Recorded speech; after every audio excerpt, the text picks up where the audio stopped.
Welcome to Get Sleepy, where we listen, we relax, and we get sleepy.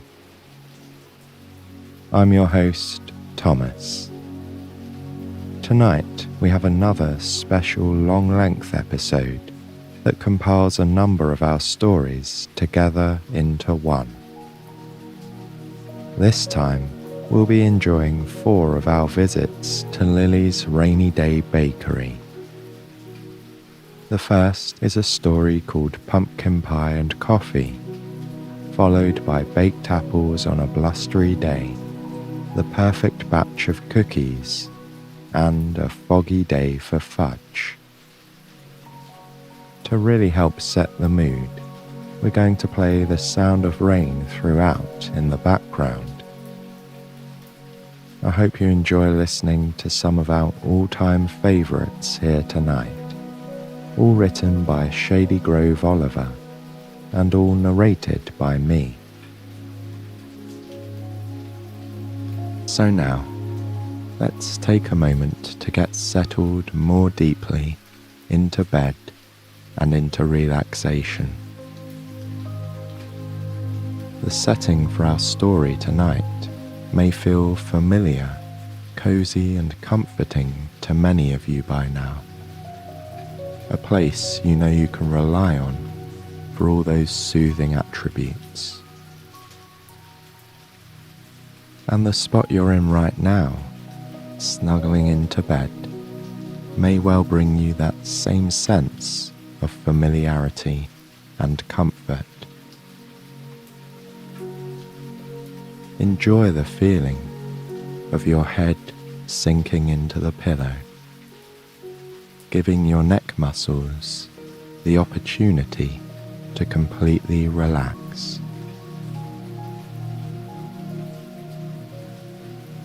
And embrace the luxurious sense of your entire body gradually easing into a deep state of rest.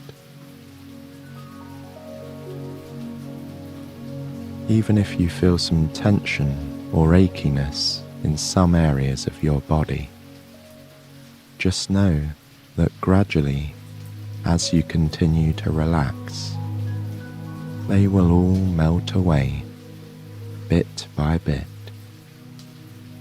allowing you to drift into a soft and soothing sleep.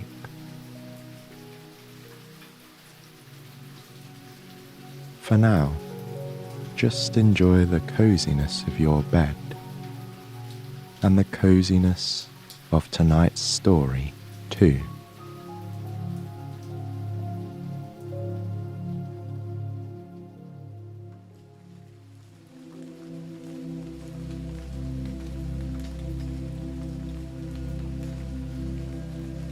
The raindrops patter softly against the bedroom window.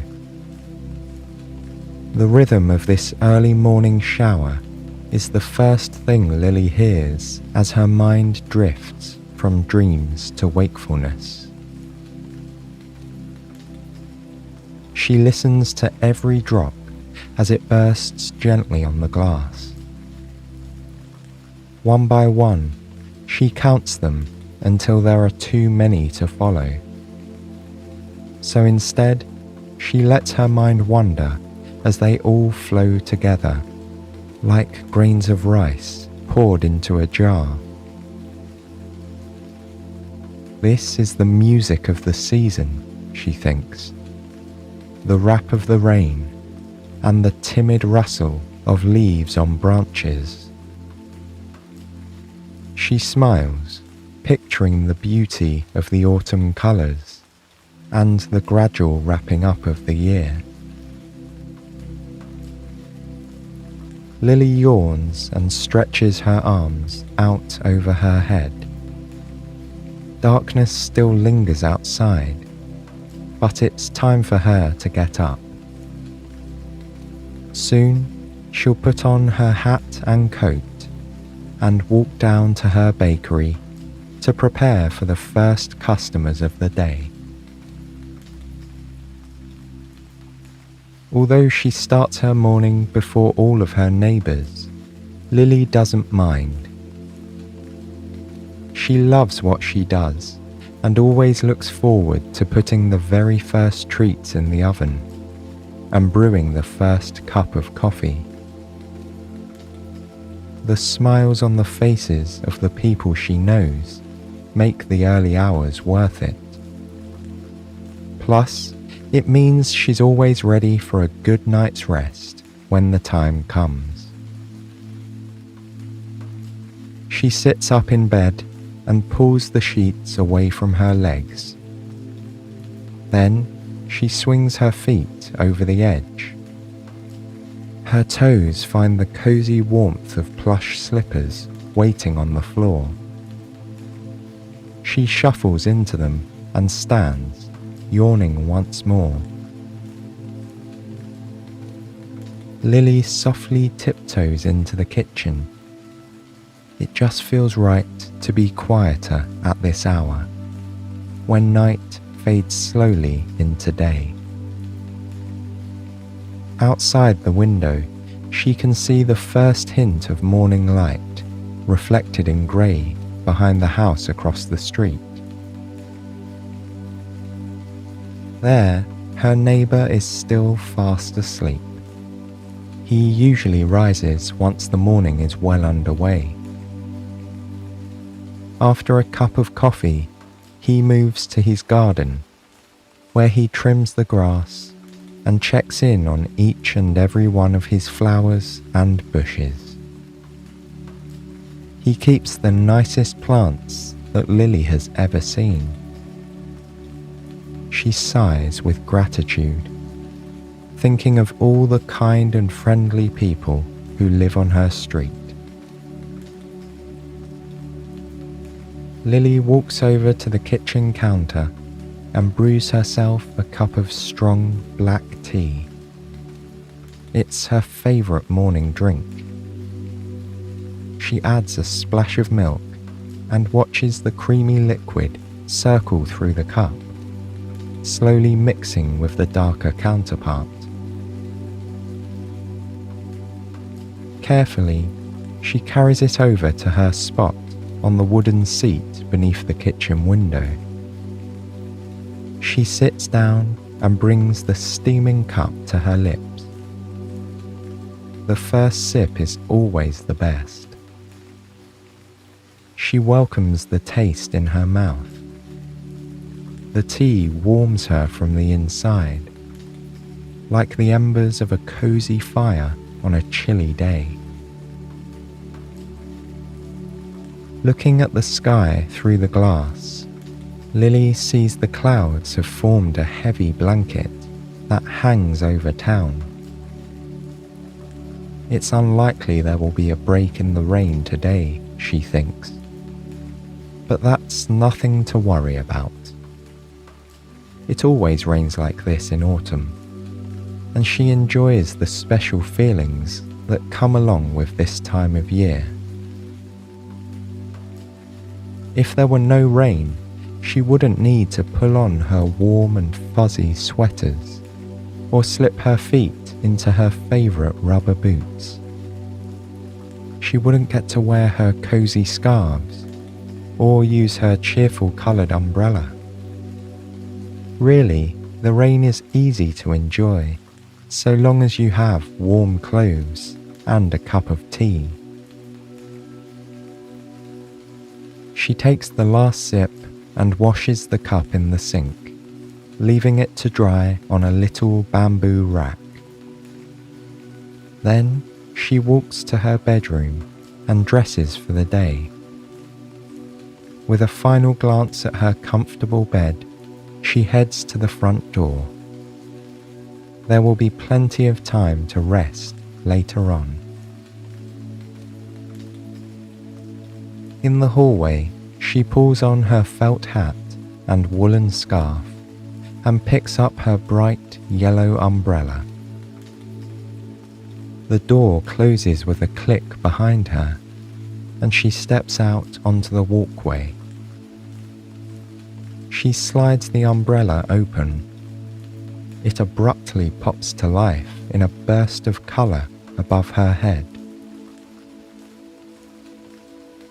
Sitting in the window of the house on her right is the little white cat she's come to know well.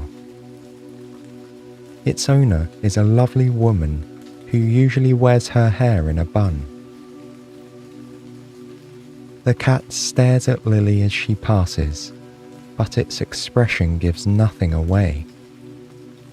She smiles at it and waves. Aside from her fluffy friend, no one else in the neighbourhood has begun to stir. As she walks, Lily passes quaint homes with dark windows, still tucked in for the night. A few porch lights flicker above brick front steps, and the street lamps around her give off a soft yellow glow, which pools with the rainwater on the pavement. She listens to the sound of the rain trickling down the fabric of the umbrella.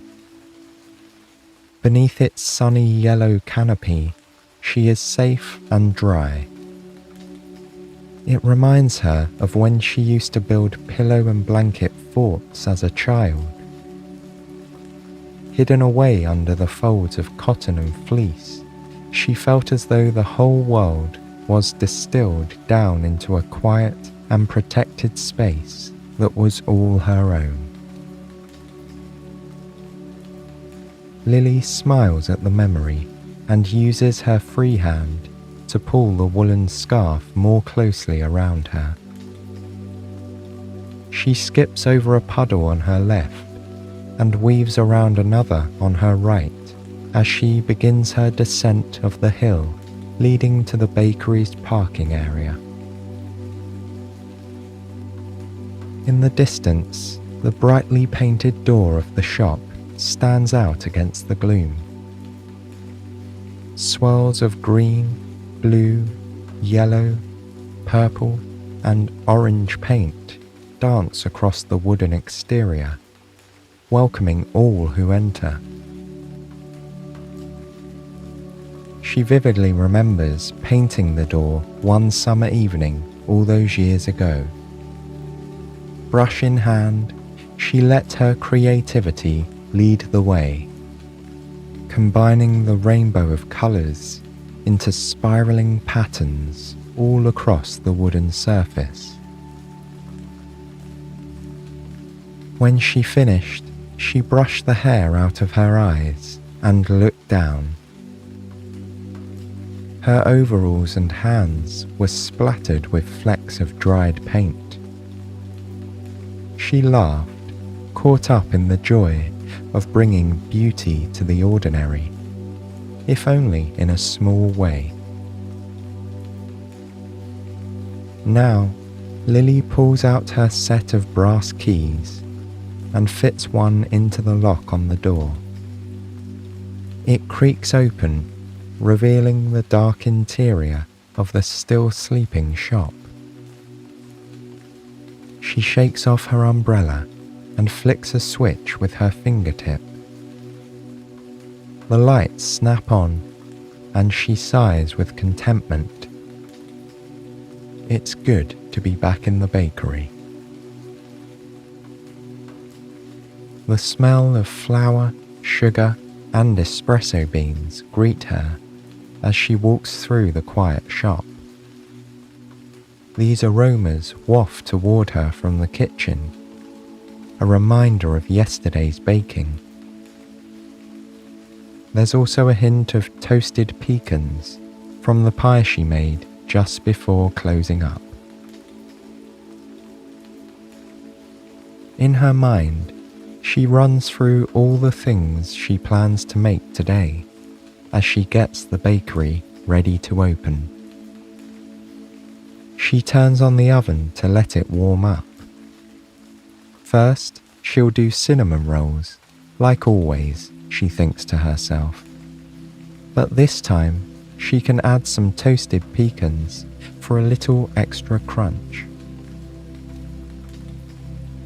She brings over all the metal components of the espresso machine that she left drying on the rack the night before.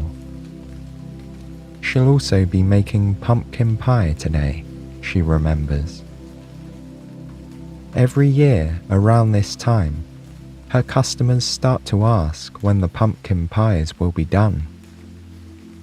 Some people like to order by the slice, but there are always a few hoping to bring home a whole pie to share with their family. Lily walks over to the cozy seating area and reaches down against the wall. Her fingertips find a plug, which she inserts into the socket. Strands of fairy lights twinkle to life above her head. For a moment, she stops moving and her mind settles.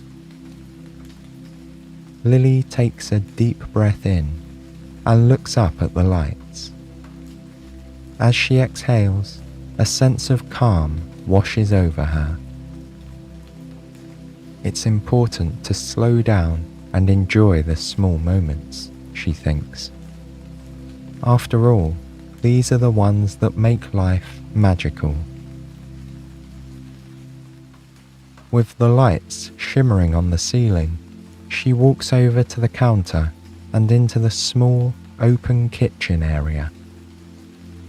From here, she has a clear view of the whole shop and can easily move from her baking table to the espresso machine when people come in.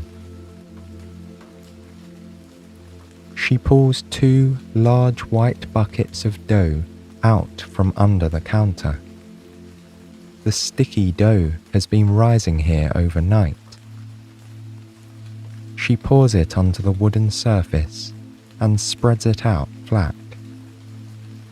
Then she sprinkles it with cinnamon, sugar, and toasted pecans, and uses the tips of her fingers to roll it into a large log. She slices it into discs, which have delicate spirals of filling running through them. She dusts the tops of each with more cinnamon sugar and then sets the tray in the oven to bake. After a few minutes, the delicious aroma of fresh cinnamon rolls wafts through the bakery. The comforting scent and the warmth of the oven intermingle, making Lily feel right at home. A while later, the oven beeps. She takes out the tray of rolls and sets it on a wire rack to cool. Now, it's time to start on the pie. She makes her way to the pantry at the back of the kitchen and opens the door. Lily thinks of this space as her own magic room, packed full of all the ingredients and supplies that she could possibly need. Tubs of flour and baking powder are stacked beneath large canisters of spices and bottles of flavor extract. A jar of vanilla pods sits on the topmost shelf. There is star anise, fresh cloves and poppy seeds, onion powder, roasted garlic and chili flakes. And there, on the bottom shelf, tucked near the back, are fresh sugar pumpkins from a farm up the road. She chooses a hefty, medium-sized pumpkin and tucks it under her arm.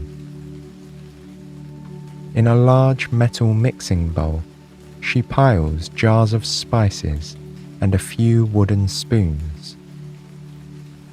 She balances it all with the flair of someone who is used to carrying more than they should. Lily sets her armful of ingredients down on the counter. First, she has to roast the pumpkin. She carefully slices the gourd in half and scoops out the stringy interior and seeds. Then she sets both sides face down on a baking tray and puts them in the oven to cook and soften. While the oven works its magic on the pumpkin, Lily gets to work on the crust. There are many different types of crusts she could make, but her favourite is graham cracker. She got the recipe from her Aunt Lucy, who always baked mini pies for all the children during the holidays. Lily pulls a plastic sleeve of graham crackers from their blue cardboard box and sets it on the counter. She lays a tea towel over the package and gets out her large, heavy rolling pin. Gently, she rolls it back and forth over the towel, crushing the crackers below. She works the pin from side to side, feeling the smooth wooden handles move beneath her palms. The crackers crunch and snap under the weight. Once they are the texture of rough sand, she pulls open the corners of the bag and pours the contents into a mixing bowl. A little puff of graham cracker dust tickles her nose. Lily walks to the large silver refrigerator and finds a stick of butter. She unwraps the waxy packaging and plops the stick into a mixing cup. It goes in the microwave for just a few seconds until the butter is melted. She pours the butter into the bowl with the crumbs and adds a good amount of sugar and cinnamon. Using a long wooden spoon, she mixes them all together until they feel like wet sand. With her fingers, she spreads the mixture into the bottom and sides of a shallow pie dish. She works over the crust methodically, careful not to let it crack along the edges. She pushes and presses, a little more here, a little less there. Before long, it forms an even brown base. The oven beeps once again. Lily pulls on her thick, colourful oven mitts and lifts out the tray of pumpkin. Then she slides the pie dish into its place. She sets the timer for 12 minutes, just enough to get the crust a little bit crunchy, so it holds up under the weight of the liquid filling. Just then, she hears a creak as the wooden door swings open. Her first customer of the day has arrived. As always, it's Seamus, the kind elderly man who likes to read his paper with a cup of coffee and a cinnamon roll. The only exception is on days like today, when she makes pumpkin pie. He smiles at Lily as she pours a long, thin stream of coffee into a mug. He's been coming into her shop for so many years, he doesn't even have to order anymore. By the time he reaches the counter and wishes her a good morning, Lily already has his breakfast ready to go. "Smells like pumpkin pie is on the menu," he says to her, taking his coffee in hand. She smiles and promises to bring him out a slice as soon as it's finished baking. He thanks her and takes up his usual seat by the window snapping open the crisp fold of the morning newspaper. Now that he's here, it really feels like the day has begun. Lily enjoys working while Seamus is in the shop. He is as much a part of this place as any of her other regular customers. Together, they are a community, a family almost, and they call the Rainy Day Bakery home. She looks at the timer and sees the crust is ready to come out. She pulls on her mitts and removes the dish from the oven. It smells warm, sweet, and toasty. Just heavenly, as Seamus would say. Now, Lily turns her attention to the pumpkin filling. With a spoon, she scoops out the orange flesh of the pumpkin from the skin and drops it into a large bowl. She mashes it around with a wooden spoon until it has an even and smooth consistency. She brings over eggs and heavy cream from the refrigerator and begins cracking the eggs one by one, adding them to the pumpkin. Then she pours in the cream, watching its milky whiteness trickle through valleys of orange puree, like little pearly rivers. Lily measures heaping spoonfuls of cinnamon, ground ginger, nutmeg, cloves, and cardamom. Together, the spices call to mind everything familiar and comforting about this time of year. This is the aroma of the holidays, of family and togetherness. As she mixes, the air seems to hold her in a warm embrace of memory and scent. She grates the tiniest bit of lemon zest into the filling to brighten the flavour and give it a little zing. She stirs it one more time until the mixture is perfectly smooth and silky. Carefully, she pours the filling into the crust, using a spatula to clean the sides of the bowl and get every last drop. Then she slowly carries the wobbly pie to the oven and puts it down gently on the rack. With the timer set, she has a few moments to rest. She leans back against her table and looks out over the shop. There's a bookshelf in the corner where people have left little paperbacks and large, hardbound art books. She's put in a few mystery novels herself over the years. After she finishes reading them, she likes to pass them on to someone else, knowing they'll bring the same kind of joy to new eyes. Near the shelf, there's a small, hand-painted children's rocking chair. She found it in a second-hand shop years ago and brought it into the bakery for her smaller customers.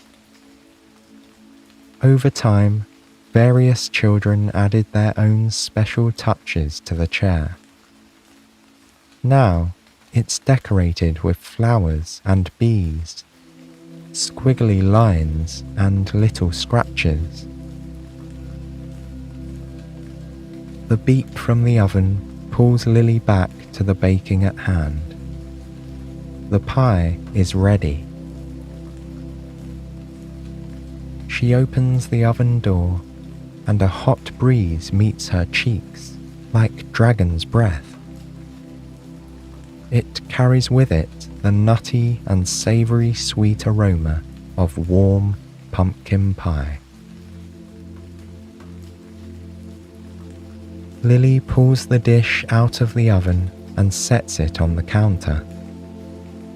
It cools there while she cleans up all the mixing bowls, rolling pins, and measuring cups.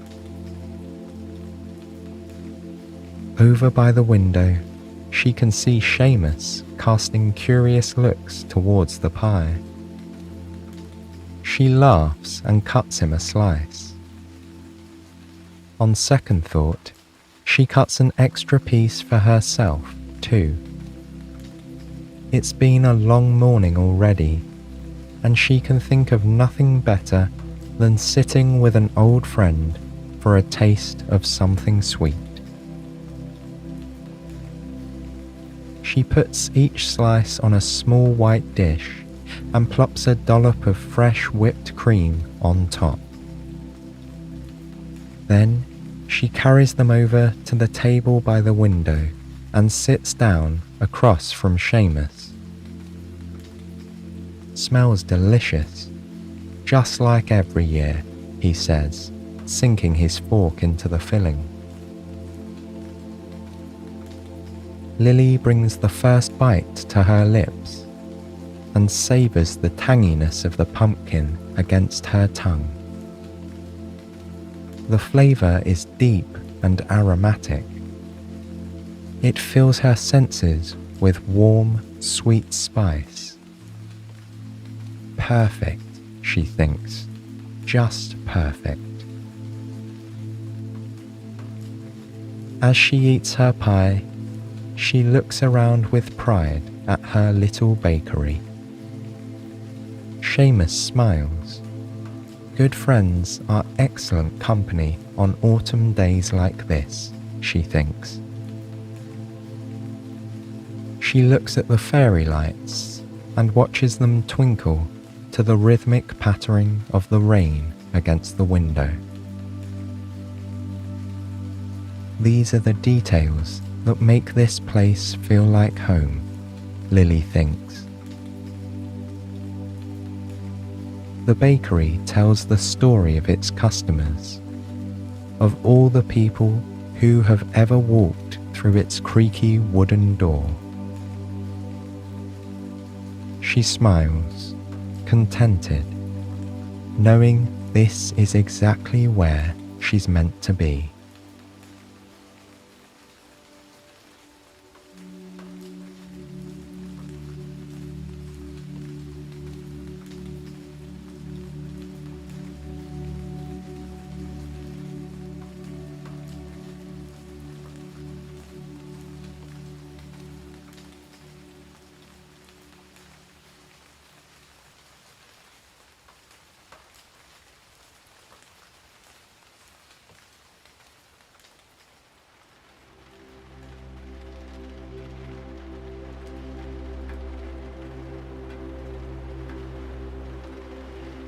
Heavy raindrops tap the window panes near Lily's bed.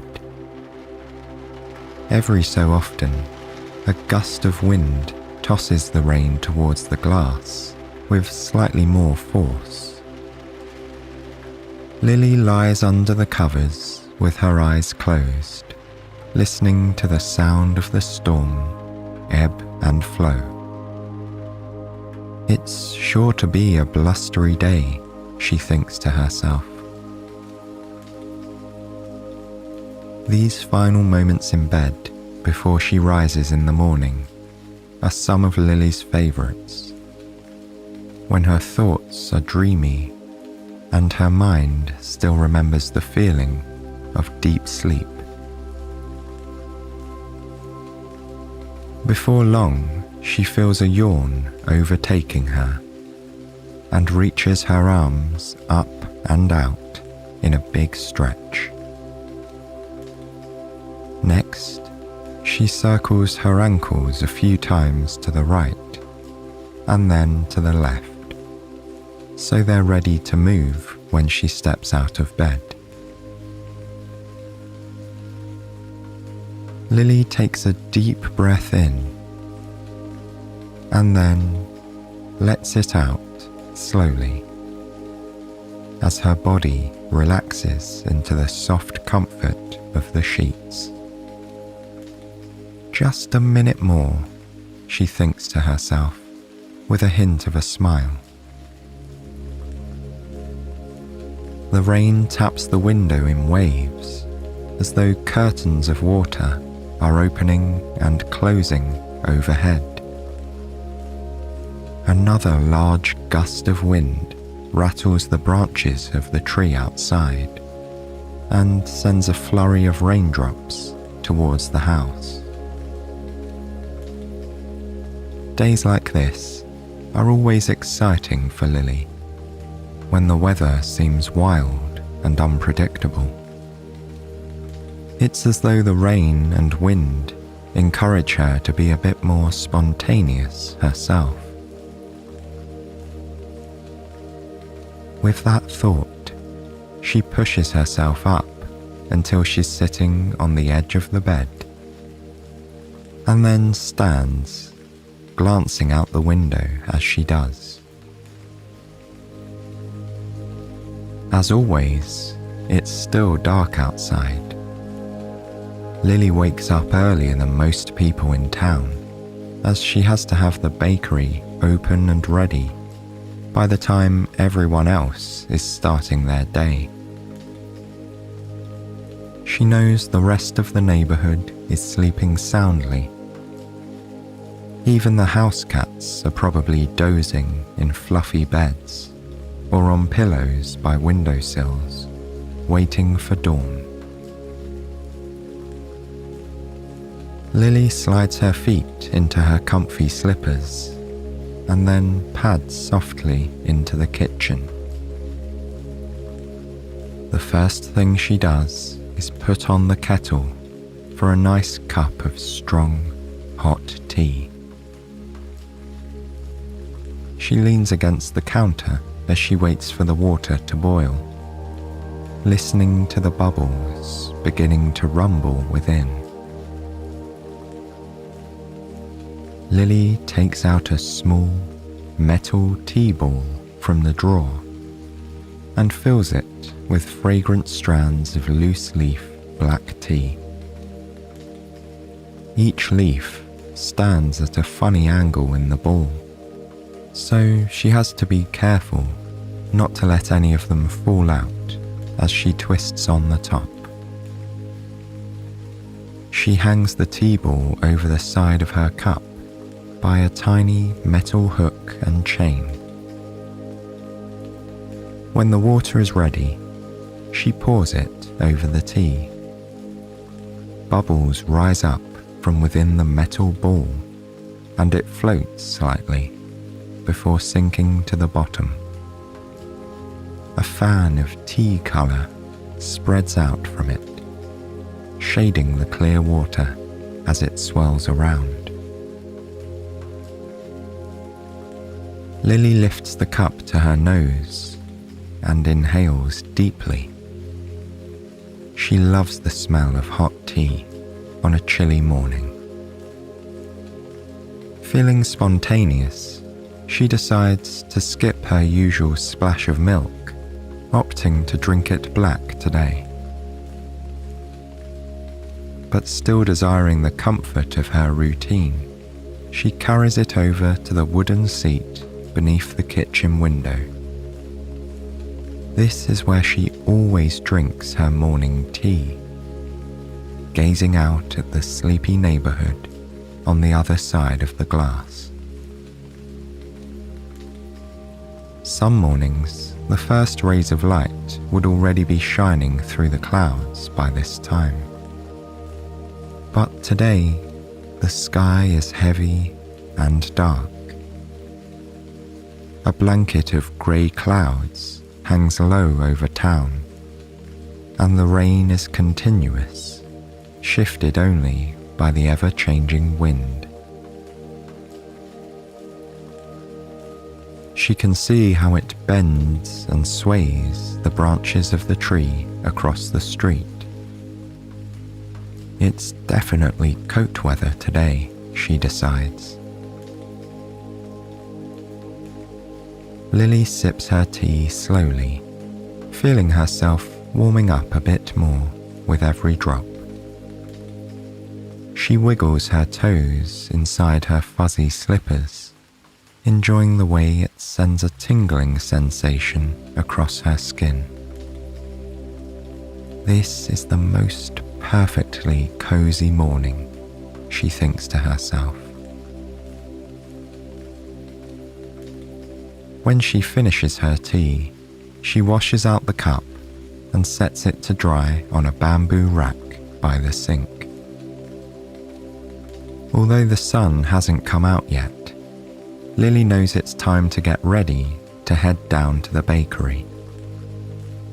After so many years of opening her shop each and every morning, Lily feels as though she has an internal clock that's calibrated to the second.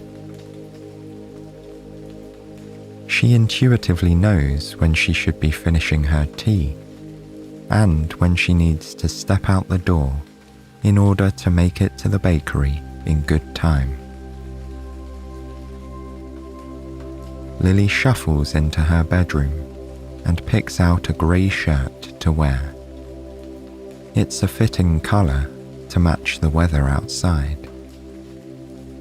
When she's dressed, she heads to the front door. She slips on her thick wool coat and buttons it up at the front. Then she wraps a chunky, cable-knit scarf around her neck. One of her regular customers, Rose, made it for her 2 winters ago. Now, it's one of her most cherished pieces of clothing. Every time she pulls it on, she thinks of all the people she's able to call friend, and it makes her feel warm and toasty inside. Lily pulls one edge of the scarf up over her chin, and then tucks the ends into her wool coat. She takes out a large pair of gloves from the coat pockets, slipping them on one by one. The last thing she has to get is her trusty yellow umbrella. Now, she's ready to head out. She closes the door behind her and pauses on the front step to open the umbrella. The wind pushes against it, making it hard to raise the slider up to expand the canopy. But with a little determination, Lily gets it open, adding a splash of yellow to the otherwise dark morning. Bracing herself against the wind, she steps out onto the sidewalk. Heavy raindrops thunder against the fabric of the umbrella. The sound is magnified beneath it, so she can hear the plop and splat of every drop. On her right, she spies the small white cat that's always waiting for her in her neighbour's window. But this morning, the cat is still asleep in the warmth of the house, with its pink nose tucked under its fluffy tail. Usually, the cat is awake and washing its paws, or following her path with watchful eyes. But today is a lazy day for the white cat. Lily watches as it naps contentedly behind the glass. For a moment, she wishes that she too could be at home, tucked up in bed. But then she thinks of her regular customers, and it brings a smile to her face. They are the reason she gets up each and every day, rain or shine, and opens the door to the rainy day bakery. She continues walking down the wet pavement towards town. Every few steps, she has to move to one side or the other to avoid a large puddle. The sidewalk glistens in the glow of the streetlights, and still the sun is nowhere to be found. This will probably be one of those days where it stays dark until noon, she thinks. Up ahead, she catches a glimpse of the brightly painted bakery door. Even in the dim light, the brilliant colours stand out, welcoming in all who pass by. It's a haven for people on a day like this. They can come inside, drink a cup of something hot, and have a slice of pie or a cinnamon roll, and read a good book. Some customers prefer to chat to one another, enjoying the company of new friends and old in a familiar place. Her bakery really has become part of the fabric of this community, she realizes. It's a home away from home, a spot where everyone can find something to make them feel happy and content. Just as this thought crosses her mind, a gust of wind rumples the fabric of her umbrella. The handle jumps in her fingers, and before she knows what's happening, the top canopy of the umbrella has blown backwards. No longer protected from the rain, Lily makes a dash for the colourful door. She pulls out her set of brass keys and inserts the right one into the lock. She clutches her bent umbrella under her arm and pushes open the door to reveal the dark, silent bakery. Lily wipes her feet on the entry mat so she won't leave quite as many wet footprints in her wake. Then she flicks the light switch with her fingertip, illuminating the small shop. Now that she's able to see a bit better, Lily looks down to inspect the damage to her yellow umbrella. Unfortunately, several of the connecting pieces of metal are bent in the wrong direction. Also, the slider no longer catches, so the canopy doesn't stay propped open anymore. With a sigh, she places the umbrella down on the ground in the entryway. It has served her well for many years, but it's time for a replacement. Lily had planned to be in the bakery all day, so she isn't sure when she'll have time to shop for a new one. It might end up being a very damp walk home tonight, she thinks to herself. But that's all right. She's used to the weather here, and she'll just have to make the best of it. Lily takes a deep breath to clear her mind, and then exhales, refocusing on the tasks of the day. She smells the familiar hints of espresso beans, flour, and pecans, lingering from the evening before. On a typical day, she makes cinnamon rolls first thing.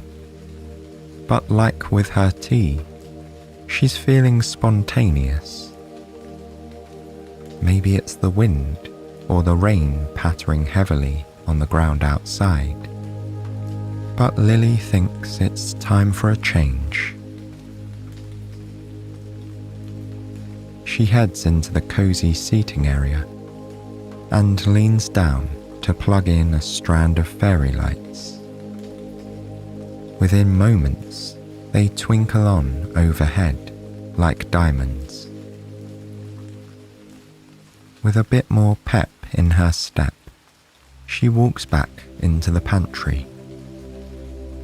She runs her gaze over the shelves, stacked high with baking supplies and ingredients.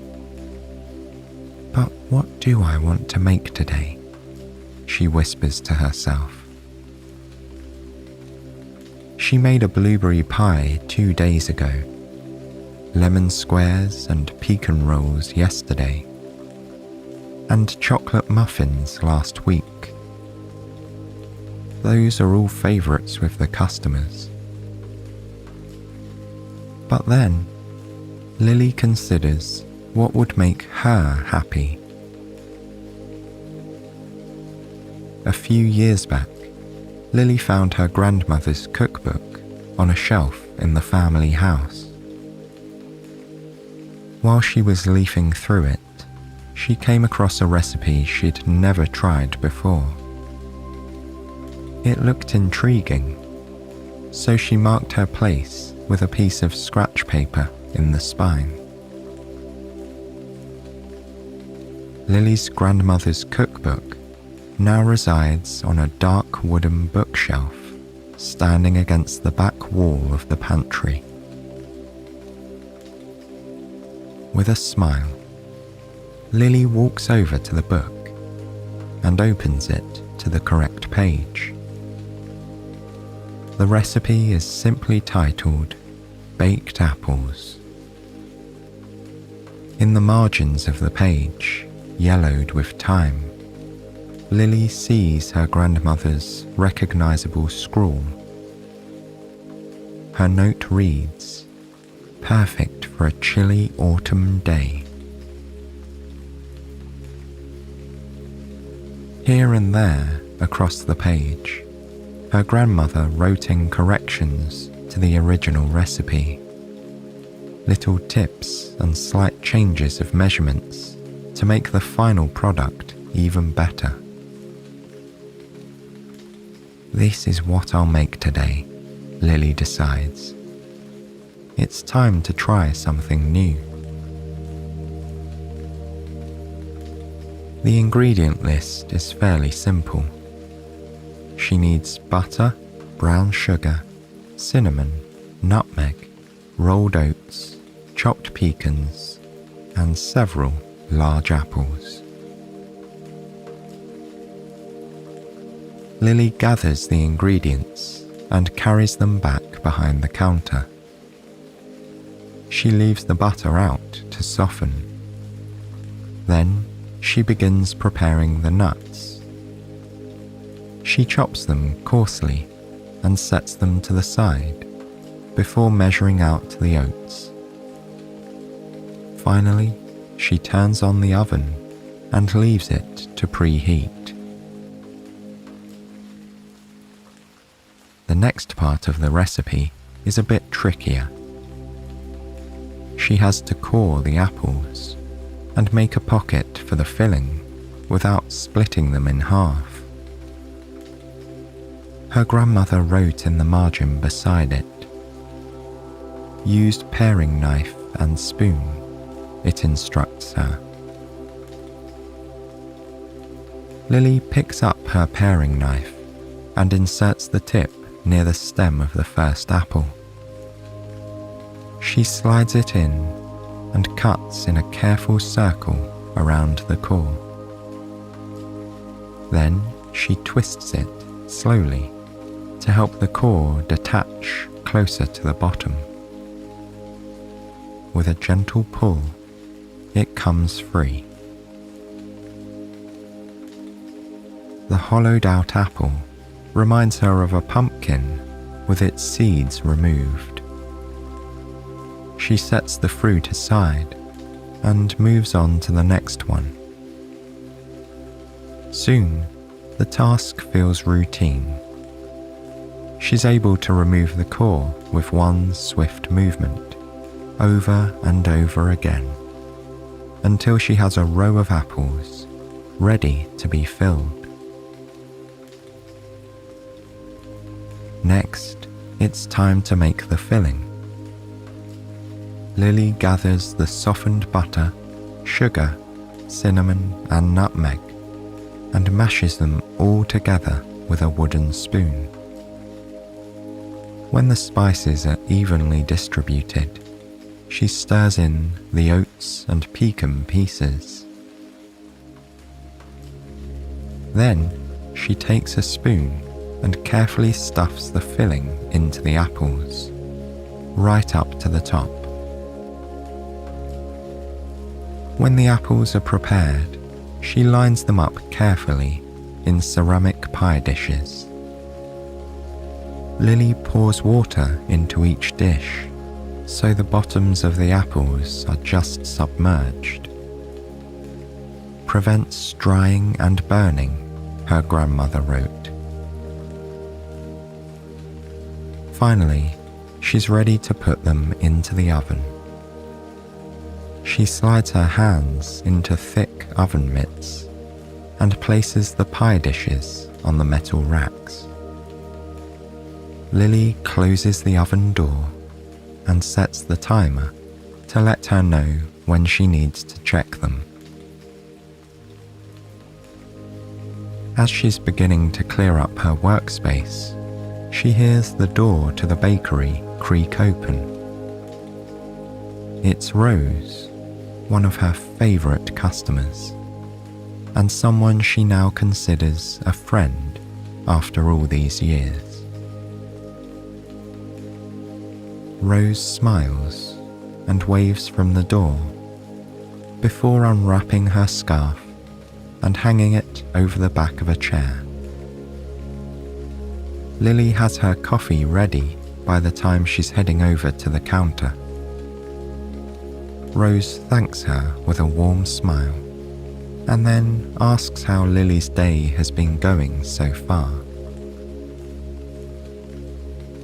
Lily tells her all about the baked apples from her grandmother's recipe. She's excited to have her first taste tester if Rose is interested. The pair chat about the weather and how it's an especially blustery autumn day. Then, with a sigh, Lily mentions her broken umbrella. "I don't know if I'll have time to replace it before I head home tonight," she says. Rose pats her on the arm. "I'm sure it will all turn out just fine," she replies, before carrying her coffee to her table and sitting down. Soon after, one of the other regular customers, Seamus, arrives. Lily brings him his coffee and promises him a baked apple when they're out of the oven. One by one, all of her morning customers file in. Some of them look like they've run through the storm, wearing coats splattered with raindrops. Others carry folded newspapers over their heads or open the door to shake out their umbrellas.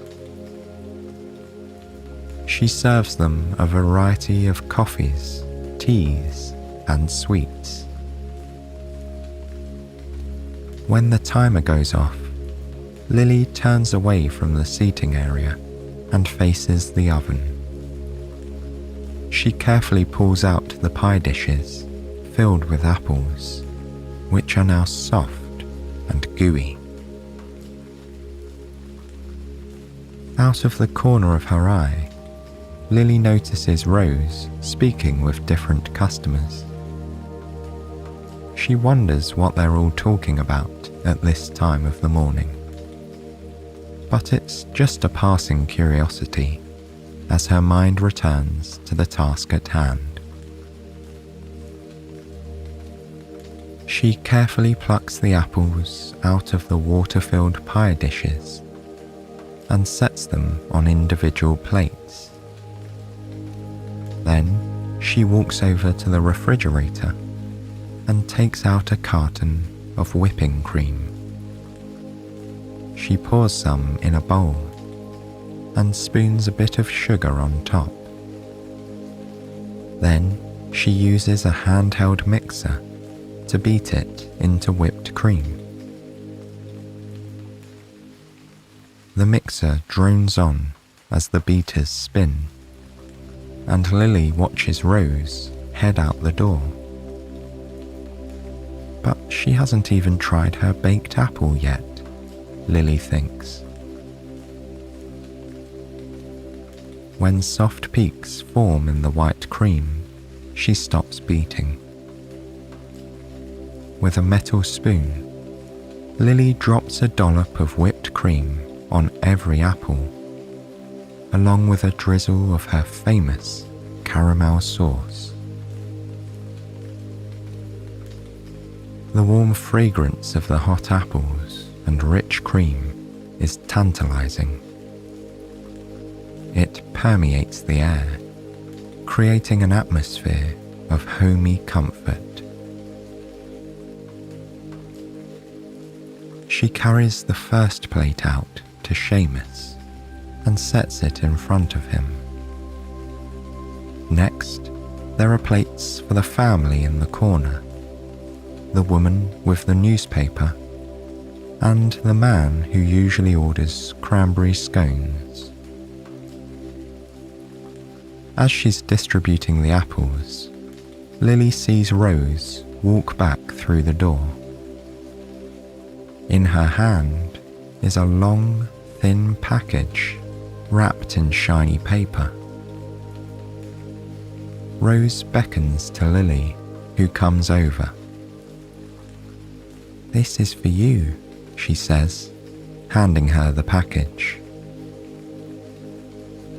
On it is a handwritten note.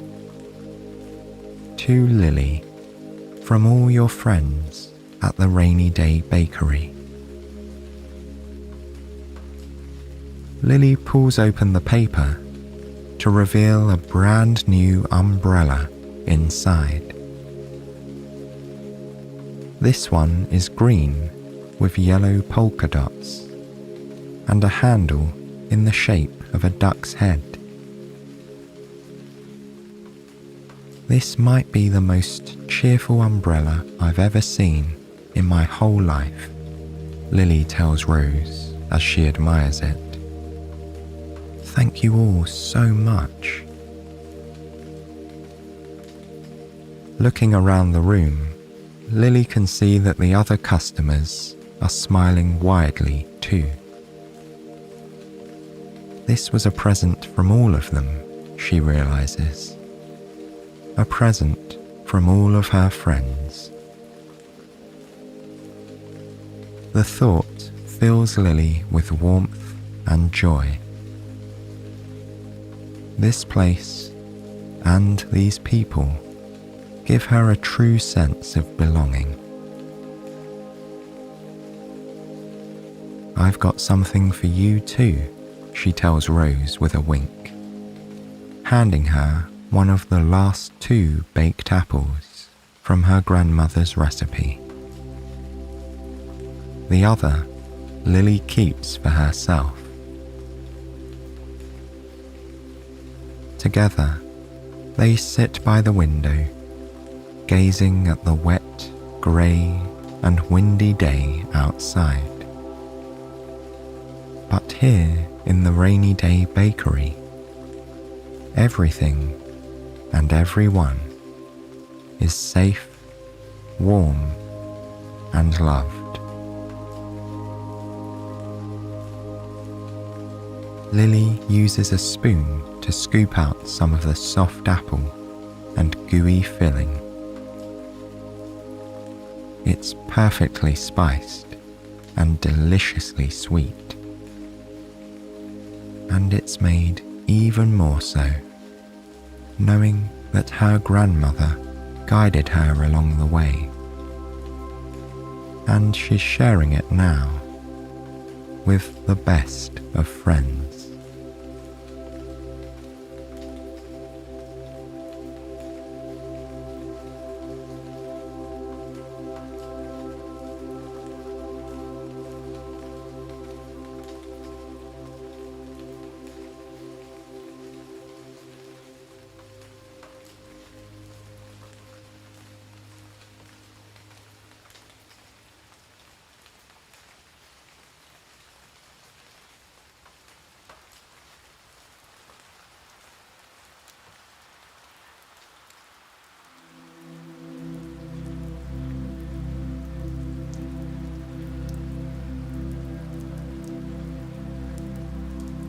The first thing Lily hears when she opens her eyes is the sound of gentle rain coming down outside her window.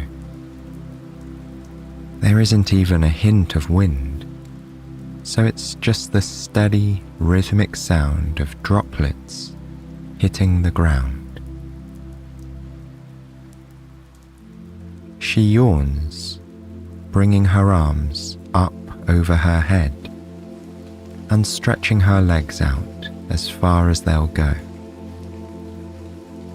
Then she relaxes into her soft bed, enjoying these last few moments of restfulness before the day begins in earnest.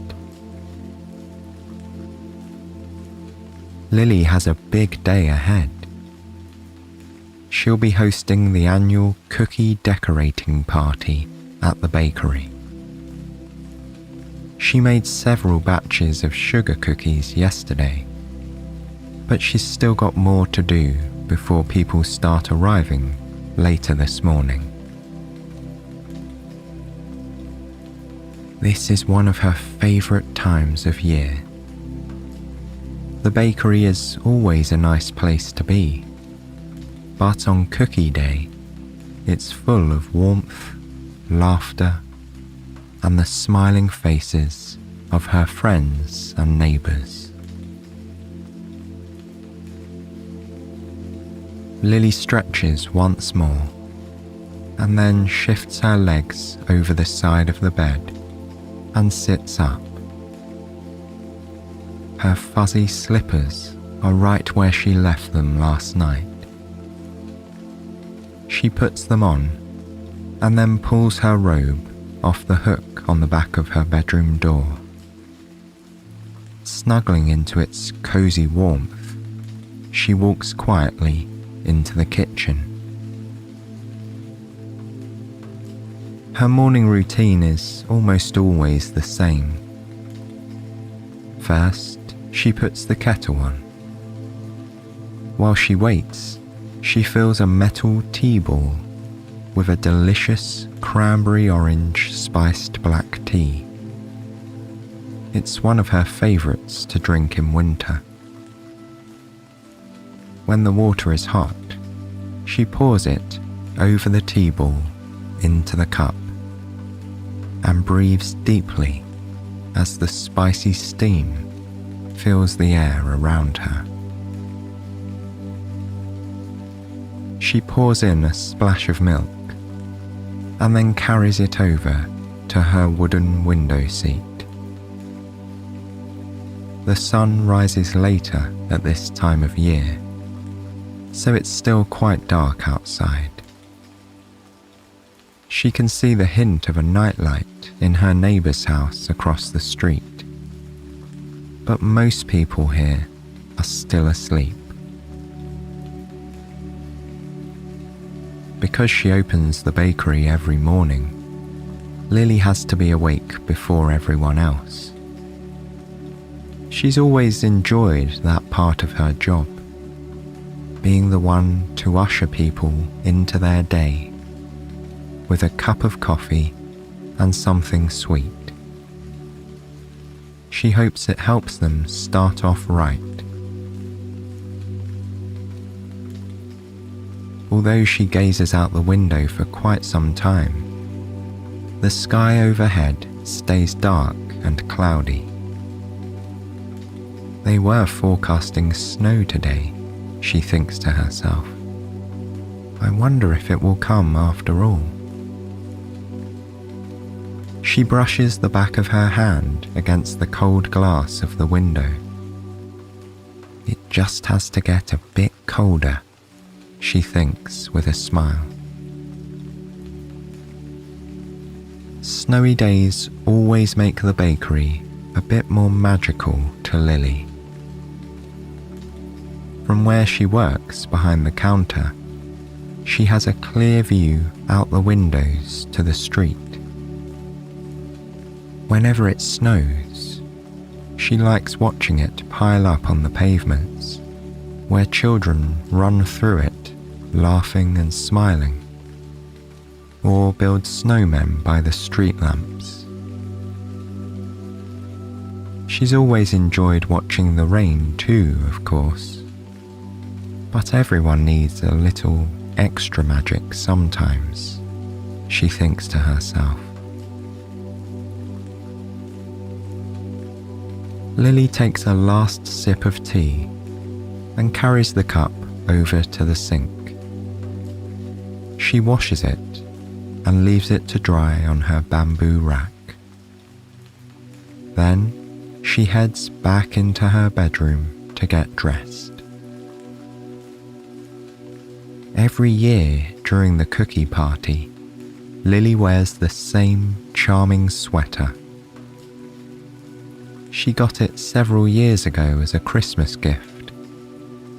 It features a friendly snowman with large trees in the background. The snowman was knit as a pile of squares rather than circles and has a very goofy grin. It makes her smile every time she wears it, and her customers always seem to enjoy it too.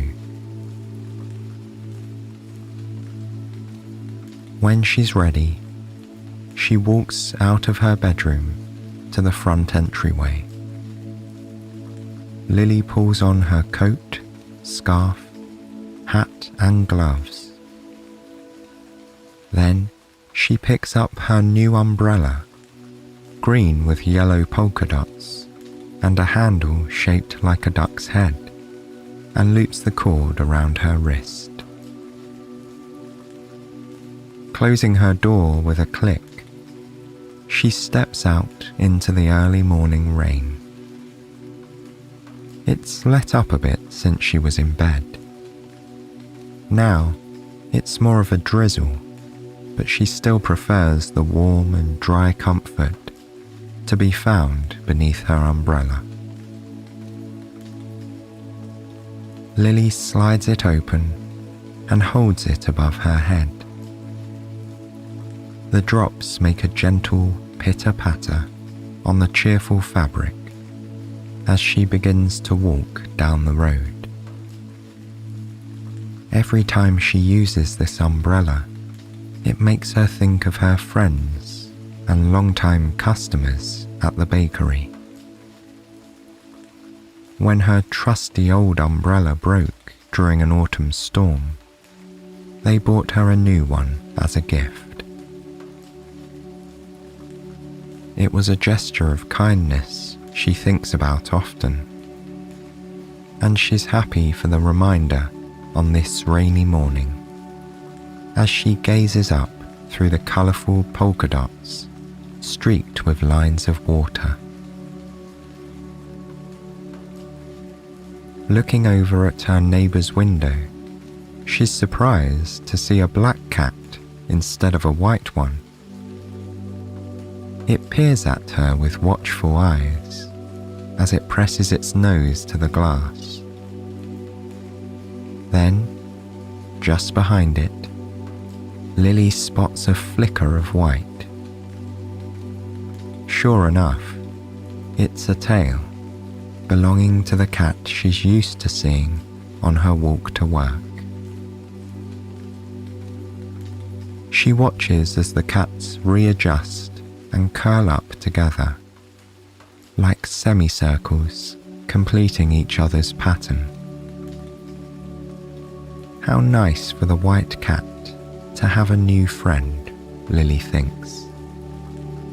Now they can keep each other company. With a smile, Lily continues on her way down to the bakery. Soon, the familiar multicolored door comes into view. The first hint of dim grey morning light is playing on the horizon, and it's just enough for her to make out the different hand-painted hues. Soon, she's sliding the key into the lock and turning the handle to open the door. Stepping into the warmth of the bakery, she gently shakes out her umbrella and leaves it to dry in the entryway. Lily wipes her feet on the mat and then takes a deep breath in. It's her way of transitioning from outside to inside. She can smell the ever-present aroma of roasted coffee beans, along with a hint of burnt sugar from yesterday's cookies. It makes her think of toasted marshmallows with its sharp sweetness.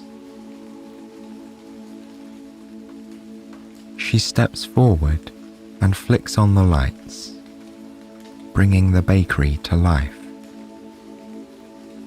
Then she walks over to the seating area, bends down, and plugs in the strand of fairy lights that twinkle overhead.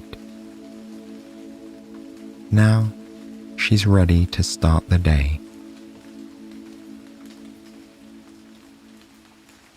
Normally, she begins by making a big batch of sticky cinnamon rolls.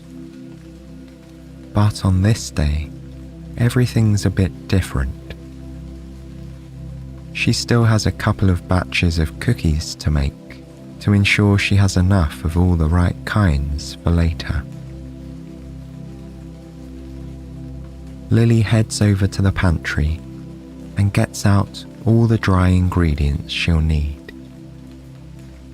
She's making double batches of both chocolate chip cookies and stained glass sugar cookies.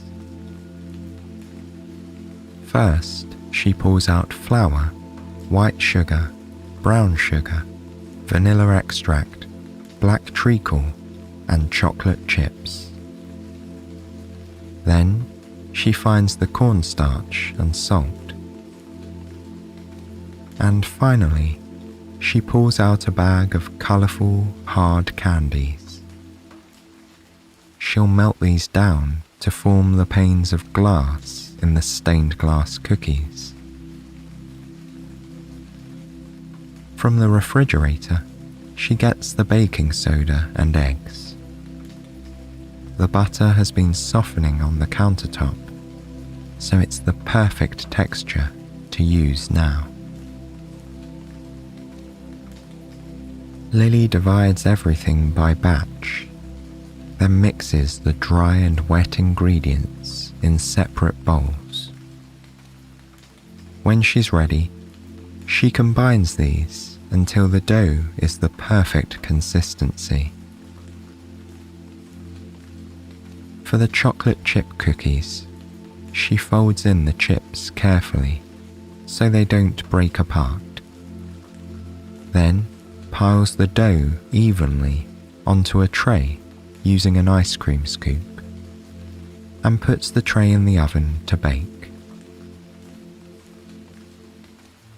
For the stained glass cookies, she wraps the dough and then places it into the refrigerator to chill. This will help it firm up so it's easier to roll out and cut into shapes later on. Just as the delicious fragrance of baking cookies begins to fill the air, her first customer of the day walks in. As usual, it's Seamus. here for his cup of coffee and sweet treat. Most days, he enjoys a cinnamon roll, but on cookie day, he likes to be the first to sample whatever Lily has in the oven. Just to be sure they've turned out all right, he always jokes with a twinkle in his eye. She has his coffee poured before he reaches the counter and slides it across the wooden surface towards him. Seamus adjusts the newspaper he has folded under his arm before picking up the cup. "What kinds are you making this year?" he asks, eyeing the oven hopefully. "Chocolate chip, plain sugar, and stained glass," says Lily with a smile. "I suppose I'll have to test out one of each, if you'll let me," he says. "After all, I've got to make sure they've turned out all right, don't I?" Lily laughs and nods her head. "Of course you do," she says. "I couldn't do cookie day without you." Seamus walks over to the window and sits down. He has the perfect view of the street with all its puddles, just as the first rays of morning light are beginning to fill the sky behind the thick cover of clouds. Though the sun has yet to break through the clouds, it makes them a lighter shade of grey. Just then, the timer tells Lily the chocolate chip cookies are ready to come out of the oven. She slips her hands into her oven mitts and opens the door. A warm gust of air greets her as she peers inside. The cookies are puffy and golden brown, and the chocolate is gooey and thick, even though it's still holding its shape more or less. She pulls out the tray and sets it on a wire rack to cool. The warm, sugary smell of freshly baked cookies fills the bakery. It's a magical scent, Lily thinks, making every place it appears feel more like home. Soon, it's time for her to retrieve the sugar cookie dough from the refrigerator. It's cold and firm to the touch. Setting it on her wooden table, she takes out her rolling pin. With smooth, deliberate motions, she rolls out the dough until it's the perfect thickness. Then, she uses square, rectangular, and circular cookie cutters to shape it. Once she has the basic outlines, she uses a second set of cutters to remove smaller designs from the center of the cookies. There are bells, trees, ornaments, snowflakes, and more. She takes the cookies and arranges them on a prepared baking sheet.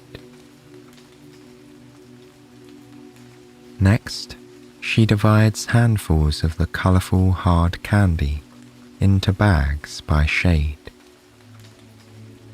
Using her rolling pin, she crushes the candy into tiny pieces. Then, she uses a teaspoon to sprinkle the sweet dustings into the cut-out centres of the cookies. When they're heated, the candy bits will melt together, forming stained glass held in place on all sides by a cookie window frame. Once they're ready, she takes the trays and slides them into the oven to bake. For a few moments, Lily can slow down and enjoy the day unfolding before her. The sky is brighter now, though it's still drizzling outside. People are beginning to come out of their homes, some walking, others driving. A handful of other customers trickle in, one by one, including Rose, one of her regulars, and Gwen Spencer, along with her 2 young twin boys.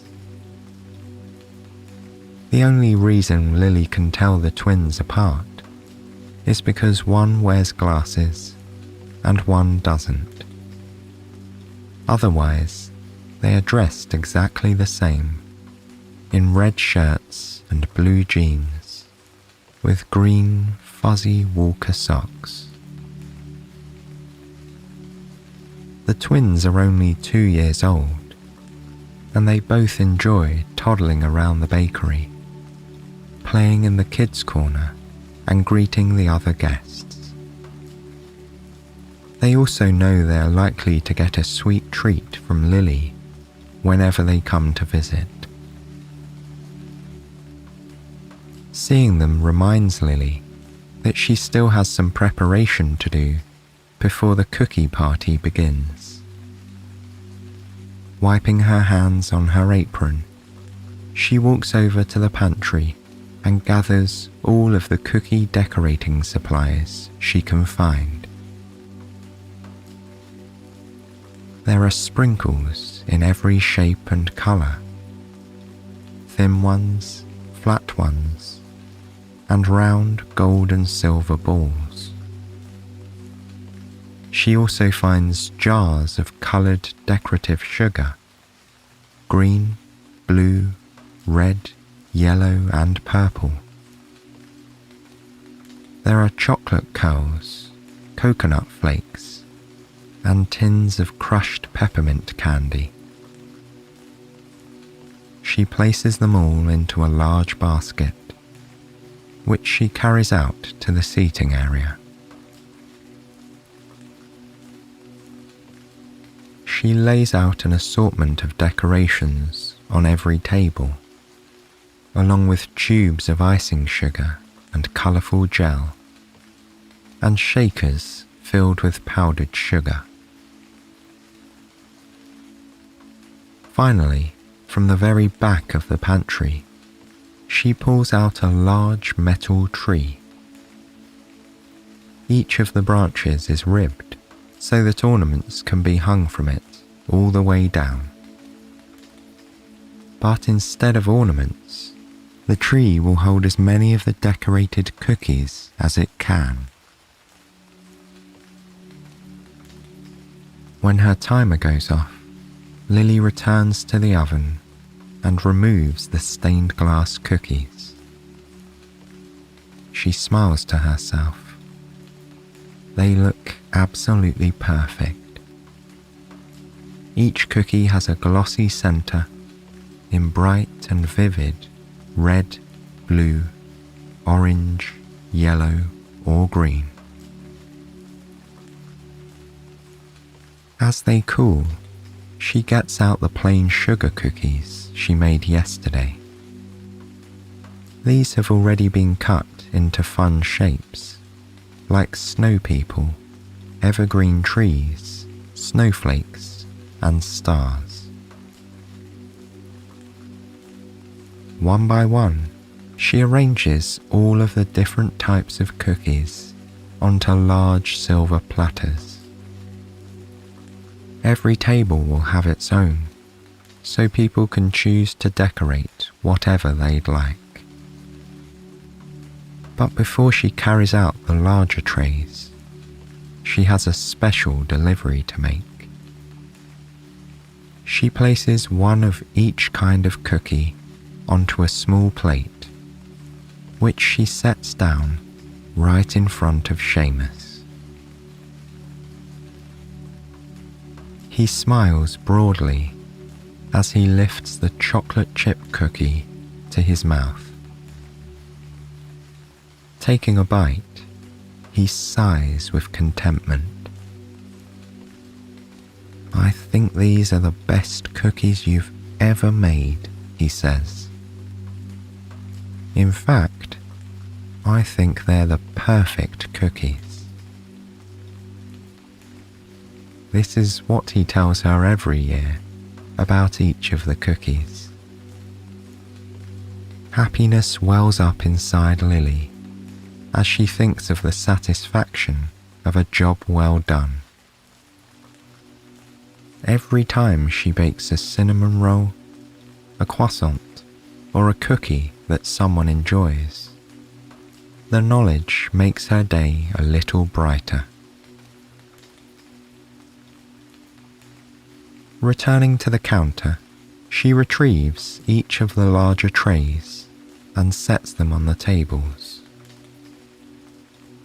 Then, glancing up at the clock, she sees that it's just about time for people to start arriving. As if on cue, the door opens and the first guests wander inside. It's one of the new families in town. They glance around with an endearing shyness. Lily waves to them and lets them know they can choose a table and start any time they'd like. They smile gratefully and pick a spot close to the door.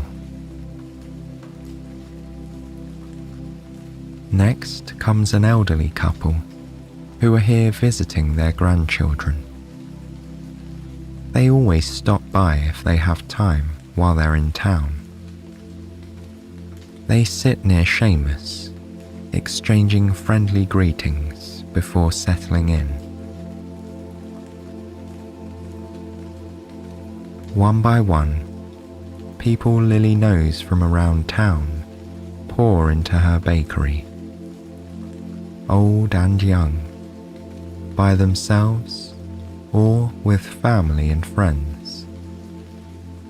All are welcome to the annual cookie decorating party. Everyone finds a place to sit or stand around the tables, crowded with supplies. Before long, the whole shop is abuzz with chatter, laughter, and the sound of people shaking sprinkles, squeezing icing tubes, and having fun. Looking around the cozy space, Lily feels completely at peace. She can't imagine a better place to be than right here, feeling the warmth and comfort of community. As the thought crosses her mind, she glances out the window in time to see the very first snowflakes fall to the ground. Soon, one of the children sees them too. "It's snowing," the girl says, tapping her mother on the shoulder and pointing through the glass. Lily hears the chatter slow to quiet whispering as everyone turns to gaze out the window. A delicate dusting of snow appears on everything outside, from cars to street lamps and paving stones. For a moment, she wonders if her neighbour's cats are watching the snow falling outside their window too. Perhaps it's the joy of being around everyone in the bakery, or maybe it's the magical nature of winter. Lily isn't sure, but she's drawn outside to feel the touch of snow on her skin, even for just a moment.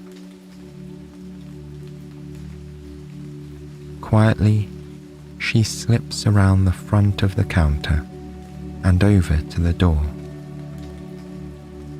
She pulls it open and steps outside. Looking up to the sky, Lily spreads her arms out to either side and twirls slowly in a circle. Snowflakes land on her cheeks and nose, and she smiles, her eyes crinkling at the corners. Feeling like a child again, she sticks out her tongue and catches a cold snowflake on it. More land on her arms and in the palms of her hands as she turns, laughing to herself. Then she pauses for a moment, still looking skyward, to appreciate the beauty of the snowy day. Everything seems quieter, covered in a magical hush brought by the snow. In the distance, a crow waddles across the white ground, leaving a trail of footprints behind it. Lily's boots have left imprints in the snow too, she sees.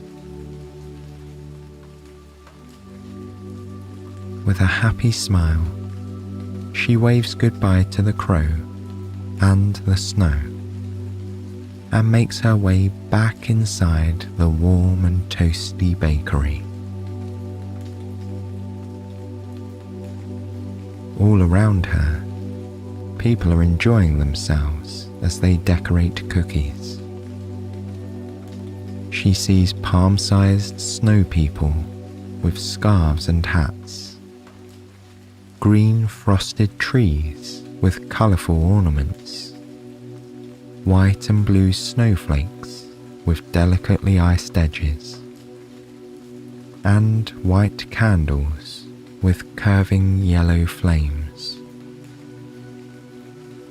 There are stained glass cookies dusted with powdered sugar and attached to pieces of ribbon and string, and chocolate chip cookies with the occasional bite missing. The first few people have begun to hang some of their cookie ornaments on the metal tree in the corner. While most of the people take their cookies home, many leave one behind on the tree, where it will stay until the new year. Lily picks up one of the stained glass cookies and lifts it to her lips. She takes a bite, feeling the deliciously buttery crumbs melt in her mouth. At its center, the pane of candy glass is sweet on her tongue.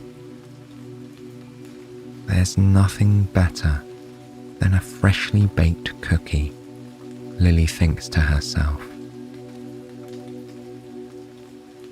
For the rest of the day, she'll help her friends decorate their cookies in countless fun and unique ways.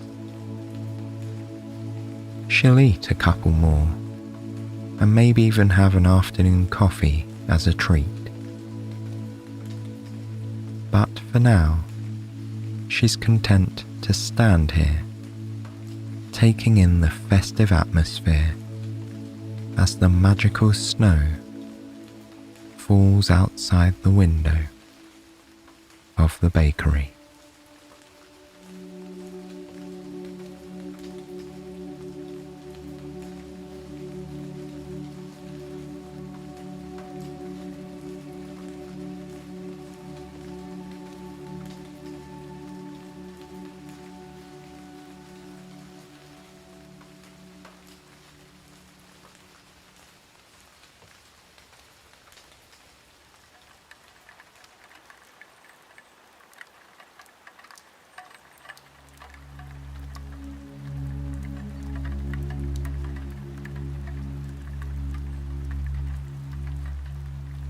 delicate rain pattering on the glass gently eases Lily into wakefulness. She doesn't open her eyes at first, but keeps them softly closed as she savors a few more moments of rest. Without realizing it, she dozes off, the sound of the rainfall mingling with visions of damp streets and puddles in her mind. And then, slowly, the dream fades as her mind returns to her bedroom. Lily smiles and opens her eyes at last, grateful for the few extra minutes of sleep. Even now, the sound of the rain is growing faint. It might let up altogether, she thinks, as she stretches her arms above her head. She traces circles with her toes, feeling her ankles warming up with every turn. Then she slides her legs over the edge of the bed. Once her feet have found their comfy slippers, Lily makes her way into the kitchen. Like she does most mornings, she puts the kettle on for a nice cup of tea. She loves the sound of the bubbles forming inside it. It's familiar and soothing, a kind of cozy background noise to the otherwise quiet morning. Bubbles and rain are the two things Lily can always depend on at this time of day that make this place feel like home before the sun comes out. She thinks about the other small, meaningful details of her life as she spoons dry tea leaves into a metal tea ball. Twisting on the top, she hangs the ball by a tiny chain from the rim of her mug. Once the water has boiled, Lily pours it over the leaves. She watches the hot water take on the colour of the tea leaves as they steep. This is a detail she appreciates. No matter how many mornings she watches her tea, it always creates new colour patterns in the mug. The act of making tea is familiar and yet new and exciting at the same time, she thinks. Lily pours a splash of milk into her tea and then carries it over to her wooden window seat. Looking out through the glass, she can see her neighbourhood is still shrouded in darkness. The rain has given way to a light mist, and she can make out the first wisps of fog rolling in behind her neighbour's house. The man who lives across the street keeps a beautiful garden during the spring and summer months. Even now, in autumn, everything growing around his house seems perfectly in its place. The brown, red, and yellow leaves that have already fallen from the trees overhanging his lawn remind Lily of an artistic splattering of paint on a green canvas. He is still asleep at this time of morning. Most of the neighbourhood is. I must be one of the earliest risers in town, Lily thinks with a smile. but she doesn't mind the hours she has to keep to run the bakery. It makes her happy to know that her customers always have a place to go when they wake up too. As she gazes across the street, Lily notices a small bit of earth that's recently been turned. He must have planted his bulbs yesterday, she realizes. It reminds her that she should probably do the same.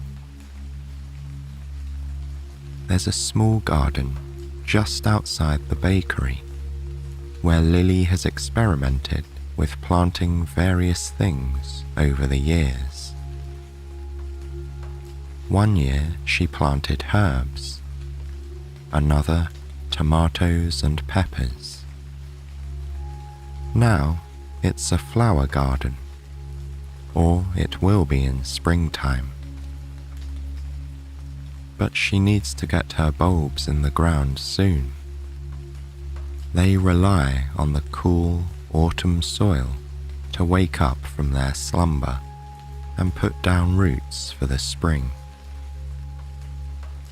I'll have to remember to bring them with me to the bakery today, she tells herself.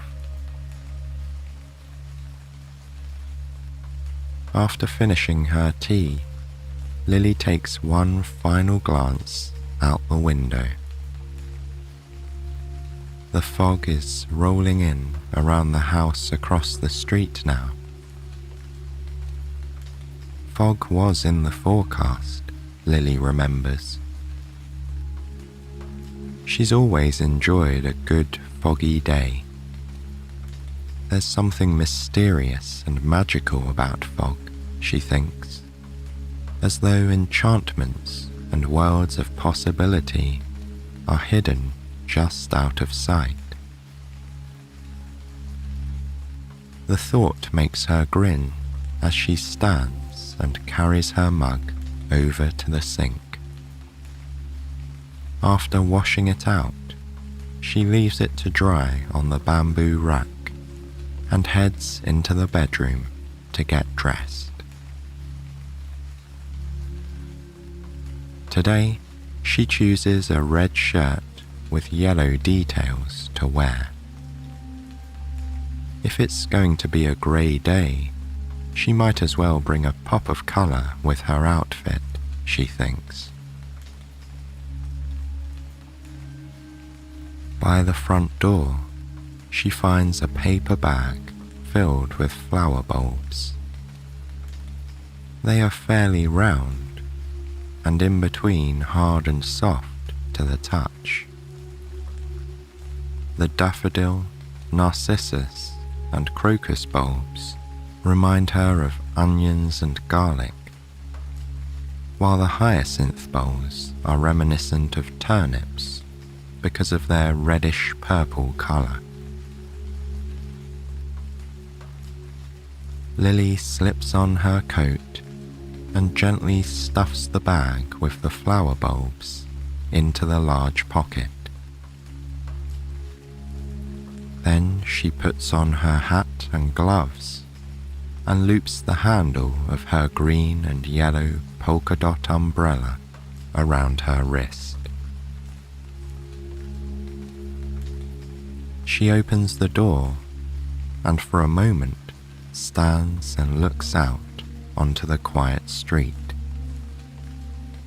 The fog is obscuring her view in all directions. She can only just make out the line where the pavement meets the road in front of her house. She imagines the rest of the homes are sleeping soundly, tucked away in gentle folds of grey. Lily takes a deep breath.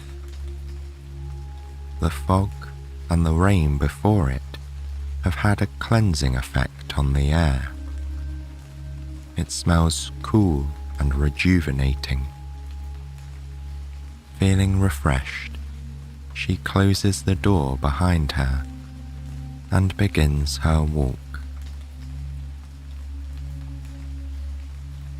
Small puddles dot the pavement, but none are so big that Lily has to walk around them. Her boots allow her to make her way through them with a little care and attention. It mustn't have been raining very hard or for much time last night, she thinks.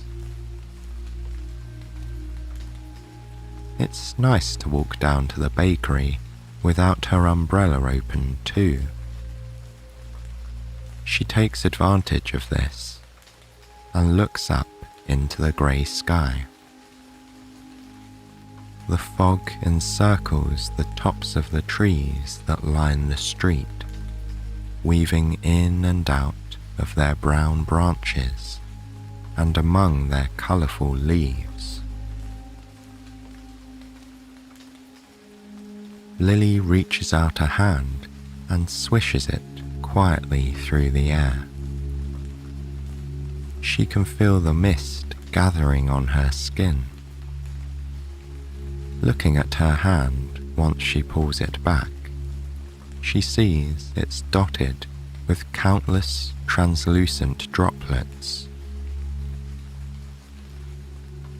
Normally, she'd be tempted to wipe her fingers on her coat to dry them off.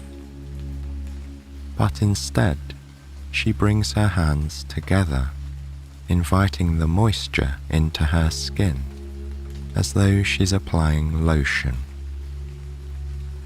It's soothing, knowing she's connected to this place, this weather, to the trees and the sky.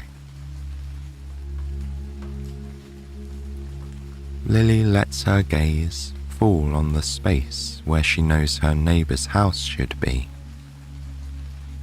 She can see the edge of his drive, but the house is hidden behind a white and grey mass of fog. Her neighbour has 2 cats, one white and one black. Lily hopes they're snuggled up together in their favourite window seat, dreaming of warm summer sunshine and catnip. As she continues on her way, she listens to the rhythmic sound of her feet tapping the pavement with every step. The fog makes sounds feel closer than normal. Everything is amplified under this blanket of weather. It takes longer than usual for Lily to spot the bakery. Its recognizable, multicolored door peeks out from behind a swirl of fog for just a moment, before being tucked away once again. Lily smiles. Even if she couldn't see the door at all, she'd still know it was there. She's done this very same walk every morning for so many years. She could probably find her way blindfolded. But still, it's a comfort to see it and to know she'll soon be stepping inside, surrounded by the familiar aromas of coffee beans, sugar, and flour, and plugging in the twinkling fairy lights that will bring her little shop to life. She pulls out her set of keys and inserts the right one into the lock. Heading inside, she wipes her feet on a mat and then switches on the overhead lights. Then she takes off her coat and hangs it up, leaving the bulbs in the pocket. Before going behind the counter, she finds the end of the strand of fairy lights in the seating area and plugs them in. They flicker to life above her. That might be my favorite moment of the day, she thinks to herself. She knows she's back home at the bakery as soon as the fairy lights are twinkling overhead. With a feeling of gratitude for this comforting space, she takes a deep breath, inhaling the deliciously familiar scents within it. The coffee beans smell acidic yet rich. The flour is dusty and reminds her of weekends spent with her grandmother, baking all sorts of wonderful treats. And the sugar is sweet and a little bit burnt, reminding her of days at the fair and holiday cookies shaped like trees and ornaments. Exhaling, she feels her muscles relax. She rolls her shoulders a few times, allowing them to warm up and stretch out. Then she walks behind the counter. Before she left the bakery yesterday, she set aside a recipe for one of her favorite cold weather treats to make: fudge. Looking at the worn, handwritten page, smeared with cocoa powder fingerprints and torn at one corner, is enough to bring the rich chocolate taste to mind. Yes, she thinks, this is exactly what I want to make today. One of her favorite things about this recipe is how simple it is. It only calls for 2 base ingredients: chocolate chips and sweetened condensed milk. Lily thinks for a moment about the flavors of fudge she'd like to make. Some of her regular customers always request peppermint, so she'll have to get out the peppermint extract and a package of candy canes to crush on top. Rose loves hazelnut fudge, so she'll need whole hazelnuts for the top. And finally, she's been in the mood for some rich orange chocolate. So that's what she'll make for herself. She even has some leftover candied orange peel that she can use to give it an extra kick. She heads into the pantry and finds her trusty double boiler, the right size pans, wax paper, chocolate chips, sweetened condensed milk, and all the flavorings and toppings. Balancing them in her arms, she carries them behind the counter. Setting them down carefully, Lily admires her shiny silver double boiler. It's the secret to well-melted chocolate chips, her mother told her. Over the years, she's used bowls over pots and other variations. But when it came time to open the bakery, her mother's words echoed in her mind. And so, she got her very own gleaming double boiler. Lily fills the bottom pot halfway with water, and then nestles the second pot on top. She places it on the stove and then shakes a good portion of chocolate chips into the top pot. As the water below heats up, the steam melts the chocolate evenly without causing it to burn. With a wooden spoon, she gently stirs the chips, watching as they transform from hard to malleable to soft and gooey as they move round and round the pot. Soon, they've melted together into a molten lake of chocolate. Lily adds the sweetened condensed milk and stirs to combine them. She'll make the peppermint fudge first, so once she removes the boiler from the heat, she adds a spoonful of extract and stirs again. The sharp, cooling scent of peppermint fills her nose, opening her senses and making her think of cold winter days full of ice and snow.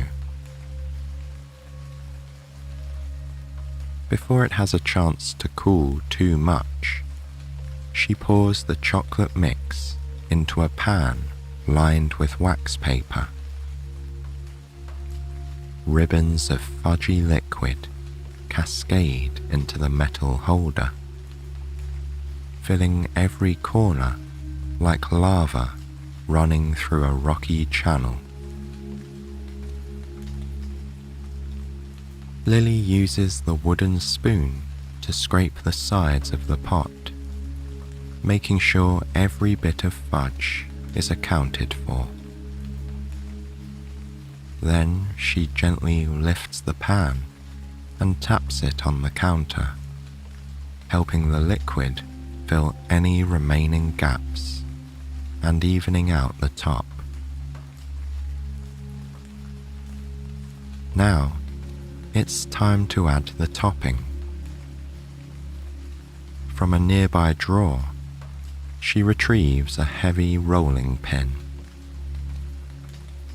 One by one, she unwraps several red and white candy canes, peeling back the plastic in strips.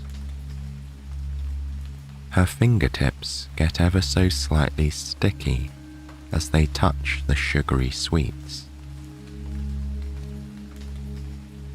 She places the candy canes in a bag between two towels, and then pushes the rolling pin back and forth on top.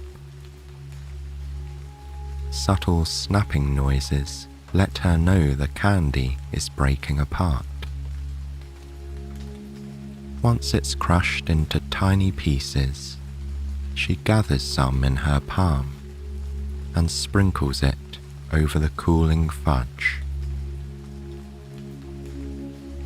The larger chunks of candy will give the fudge a nice, crunchy texture, while the smaller ones will lend an extra bit of peppermint essence.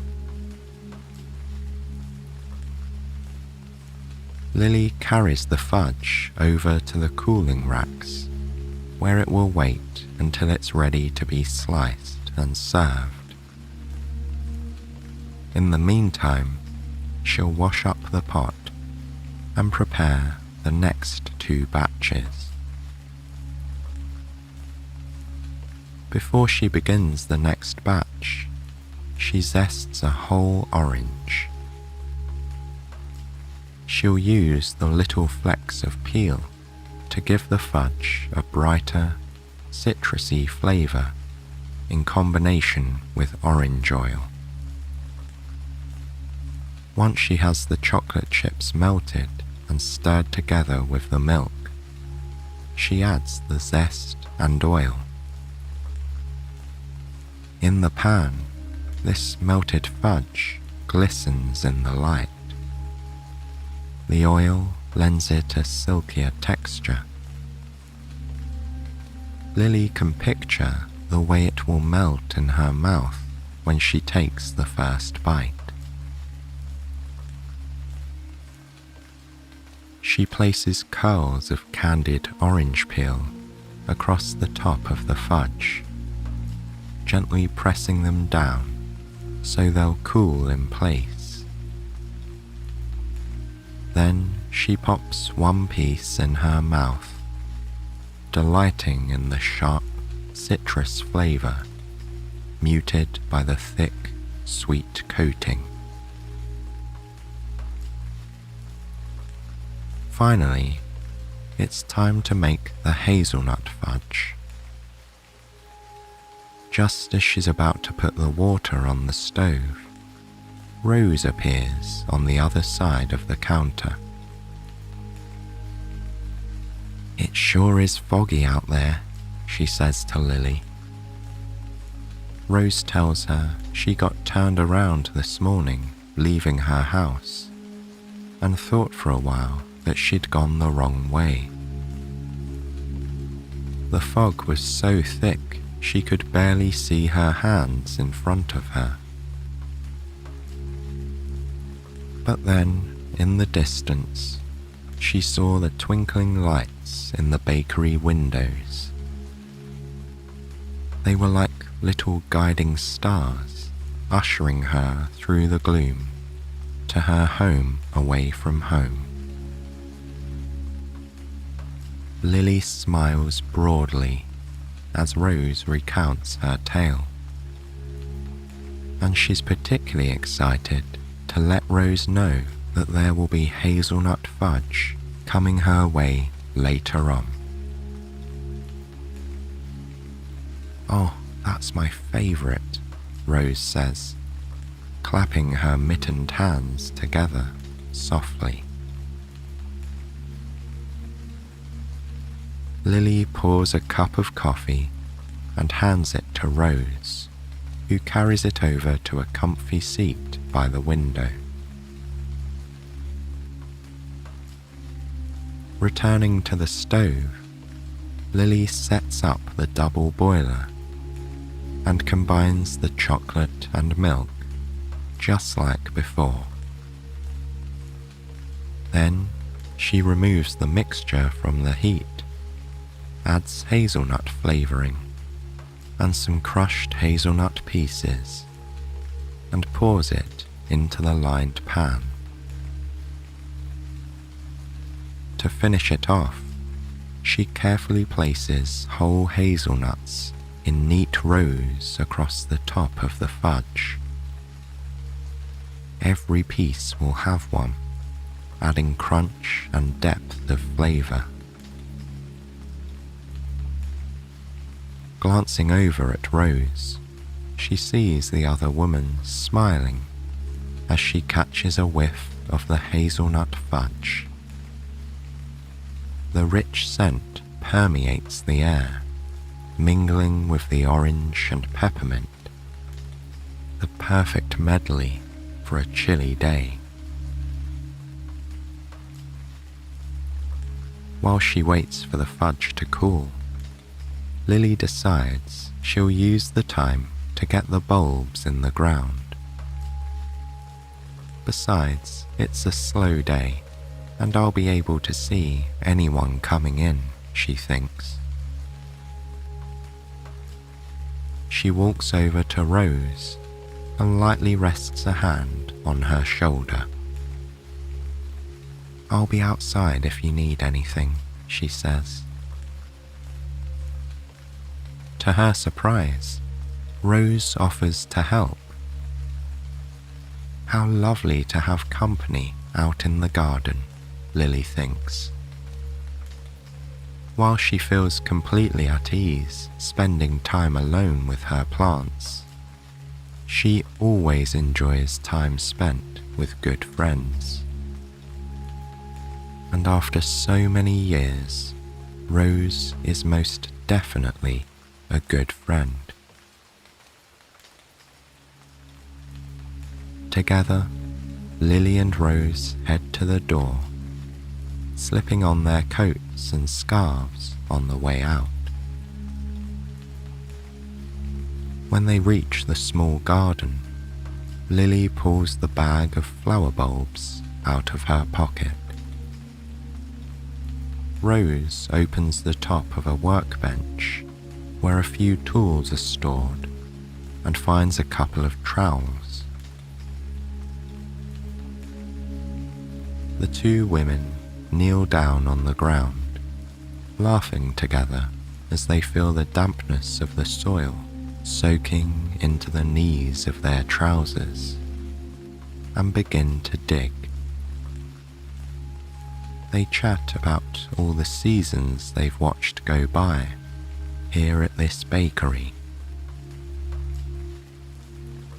There was the time Max from the hardware store accidentally ordered 12 dozen cupcakes instead of 2 dozen for his daughter's birthday party. They were practically begging people to take cupcakes with them for a couple of days.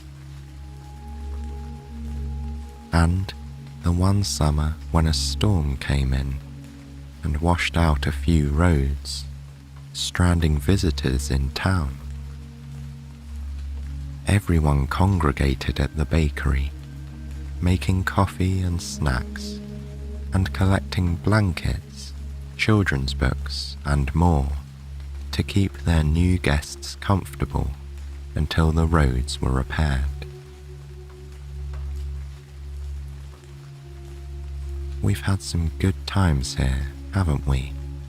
Rose asks. Lily nods, patting down the soil around the last flower bulb. Standing up, she steps back to admire their work.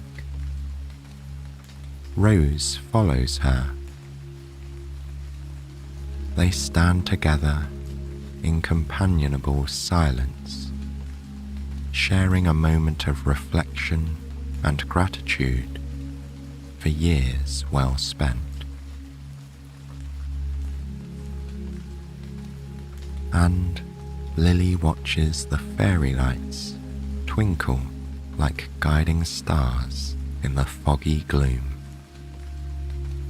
leading all who need a home away from home, no matter the weather, to the rainy day bakery.